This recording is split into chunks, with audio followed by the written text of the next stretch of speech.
जय भीम, सलाम वालेकुम। मुझे थोड़ा जल्दी जाना है, माफी चाहता हूँ। 2 केसेस लगे हुए, एक दिल्ली दंगों के केसेस लगे करकटडुमा में, और करकटडुमा में ही हाथरस में एक एससी समाज के व्यक्ति के साथ बहुत बड़ा एट्रोसिटी का केस हुआ था। तो उसमें एसएसपी हाथरस और वहां के एडीएम आ रहे हैं, तो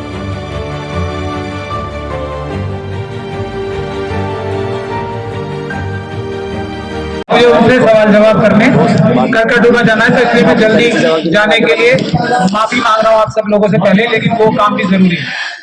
तो सबसे पहले तो ये है कि गोल्डन दास जी जो है हमारे गोल्डन नेता है। सबसे पहली बात तो ये समझ लीजिए, जब तक हम लोग जो बहुजन के लोग हैं अपने असली नेताओं को नहीं पहचानेंगे, जब तक हमारा कुछ हो नहीं सकता। और मुझे अभी राहुल जी ने बताया है कि ये गोल्डन दास जी जो इस वक्त जेल में है, ये इसलिए है क्योंकि एक शेड्यूल कास्ट की बच्ची के साथ बहुत ही बेरहमी के साथ बलात्कार और हत्या की गई, उसकी आवाज उठा रहे थे। तो ये जो आवाज उठा रहे थे, ये भारत के संविधान जो कि बाबा साहब डॉक्टर भीमराव अम्बेडकर ने बनाया था, उस संविधान की रक्षा करने के लिए ये काम कर रहे थे। तो ये संविधान की रक्षा करने वाले हमारे नेता हैं। पहली बात तो ये समझ लीजिए। जो SC/ST एक्ट है, SC/ST एक्ट धारा 15A के तहत ये सभी समाज सेवकों की, सभी वकीलों की, सभी NGO की ये जिम्मेदारी लगाता है कि अगर किसी शेड्यूल कास्ट के, शेड्यूल ट्राइब के व्यक्ति के साथ या महिला के साथ कोई भी अत्याचार होगा, तो सामाजिक कार्यकर्ताओं से वो मदद मांग सकता है। और सामाजिक कार्यकर्ता, वकील, NGO ड्यूटी बाउंड है, यानी कि उनका कर्तव्य बन जाता है कि उनकी हेल्प करें। तो ये जो काम कर रहे थे, ये एक अपना संविधानिक और SC/ST एक्ट का तहत जो इनकी जिम्मेदारी लगाई गई है, एक्ट ने, SC/ST prevention of atrocities act में उस कार्रवाई को कर रहे थे। जिन जिन व्यक्तियों ने इस काम के अंदर इनके काम में बाधा डाली, वो सब अपराधी हैं। उन्होंने एक अपराध किया है SC/ST एक्ट के तहत ही। तो जिस पुलिस अफसर ने, जिस प्रशासनिक अधिकारी ने बिहार सरकार के ये कार्य किया है, उसको जेल भिजवाने का काम करना सबसे महत्वपूर्ण होता है इन सब केसेस में। जब तक हम वो नहीं करेंगे, जब तक ये अत्याचार होते रहेंगे। और अत्याचार के खिलाफ हमारे गोल्डन दास जैसे नेता को दबाया जाता रहेगा, ताकि वो अत्याचार के खिलाफ आवाज ना उठा सके। तो महत्वपूर्ण बातें इसमें 2 हैं। ये हमारे नेता हैं और ये एक संवैधानिक कार्य कर रहे थे। जिन लोगों ने इनको जेल में भेजा है, उनको जेल भिजवाने का काम हमें करना है। ये होनी चाहिए हमारी लड़ाई।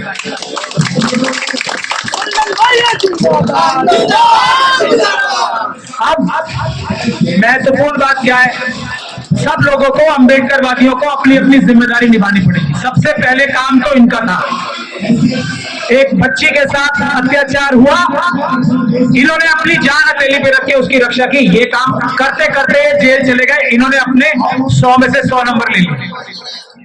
100 में से 100 नंबर गोल्डन दास जी के हैं, क्योंकि वो जेल में है। ये पहला टेस्ट है। और जब तक ये जेल जाने के लिए तैयार रहेंगे, जब तक ये सड़कों पे आंदोलन करते रहेंगे, तब तक ही हमारे नेता रहेंगे, तब तक ही रहेंगे। और इसमें कोई एक्सेप्शन नहीं है। जो व्यक्ति कुछ दिन जेलों में जाके फिर आराम की जिंदगी जीने लगेगा, वो हमारा नेता नहीं है। नेता बनाया तो ज्यादा जेल में जाना पड़ेगा, नेता बनाया, हमने नेता बनाया है तो ज्यादा सड़क पे आंदोलन करना पड़ेगा। यही टेस्ट है। जिस दिन आंदोलन बंद, उस दिन नेता नहीं है। ये एक हमें टेस्ट बनाना पड़ेगा। दूसरा, मैं आपको परमानेंट सॉल्यूशन बता रहा हूं। दूसरा, इनकी जिम्मेदारी गोल्डन दास जी की समाप्त हो गई है। 100% निभा रहे हैं और निभाते रहेंगे, क्योंकि ये जेल जाने को तैयार। दूसरी जिम्मेदारी, जो ये बहुजन मीडिया हब है, प्रेस की दूसरी जिम्मेदारी होती है। वो बहुजन मीडिया हब ने भी, बहुजन समाज की जो मीडिया खड़ी है, जो ही मीडिया, ये आप ही लोग हो। बाकी ये टीवी चैनल वाले, ये सब बेईमान लोग हैं, क्रिमिनल्स हैं। ये मीडिया नहीं है।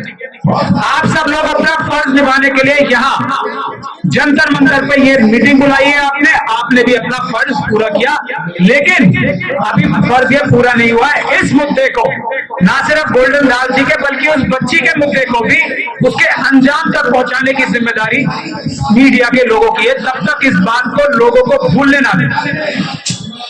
उसके बाद आती है हमारी जिम्मेदारी, वकीलों की जिम्मेदारी कि अदालतों में न्याय दिलवाने की जिम्मेदारी बहुजन समाज के वकीलों की है। एक बार फिर रिपीट कर रहा हूं मैं, बहुजन समाज के वकीलों की है। ये काम भी है हमारा और इसीलिए मैं यहाँ पे सड़क पे भी हूँ। लेकिन जो बहुजन समाज का वकील अपने आप को वकील बोलता है, सुप्रीम कोर्ट, हाई कोर्ट और पता नहीं कहाँ कहाँ के वकील है सब, अगर वो इन केसेस में आगे बढ़ के अपनी जान हथेली पे लेके काम नहीं करते, सिर्फ सड़कों पे आके भाषण देते हैं जो काम मैं अभी कर रहा हूँ, तो वो भी अपना काम पूरा नहीं करेंगे। अदालतों में इन केसेस के को करने वाले लॉयर्स हमारे पास नहीं है। बहुजन समाज के लॉयर्स को ही ये जिम्मेदारी निभानी पड़ेगी, क्योंकि बहुत कम होते हैं जो बहुजन समाज के लॉयर नहीं होते और वो ईमानदारी से हमारा केस करते हैं। ये एक बहुत महत्वपूर्ण बात है।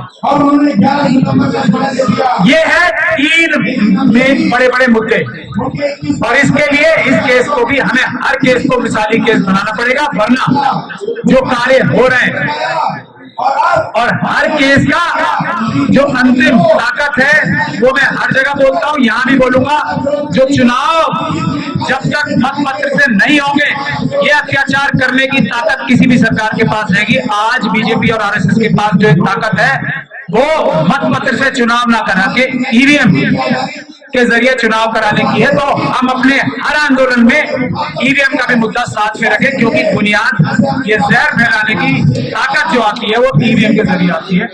मुझे यही आपसे कहना है, आप कुछ लोग अगर सवाल पूछना चाहते हैं तो पूछ लें।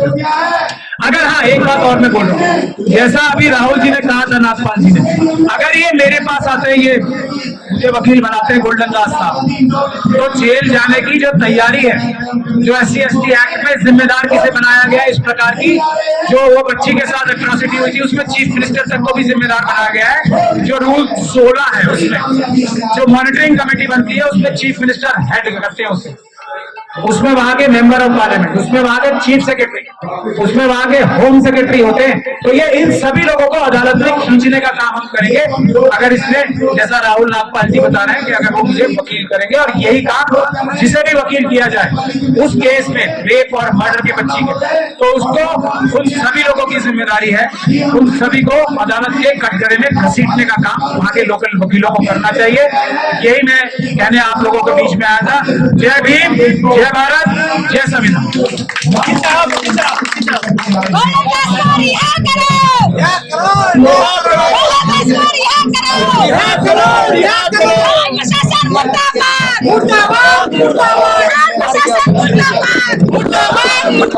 हमारे चैनल लाइक, शेयर, सब्सक्राइब देखना मत भूलिएगा। जय भीम, जय भारत, जय संविधान, नमो बुद्धाय। धन्यवाद। चैनल आर्थिक समस्या से गुजर रहा है।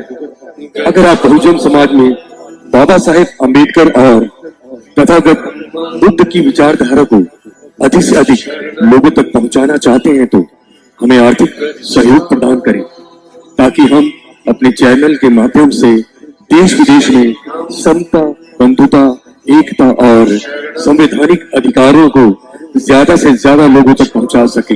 आप अपनी सहायता राशि नीचे लिखे खाते में जमा करा सकते हैं।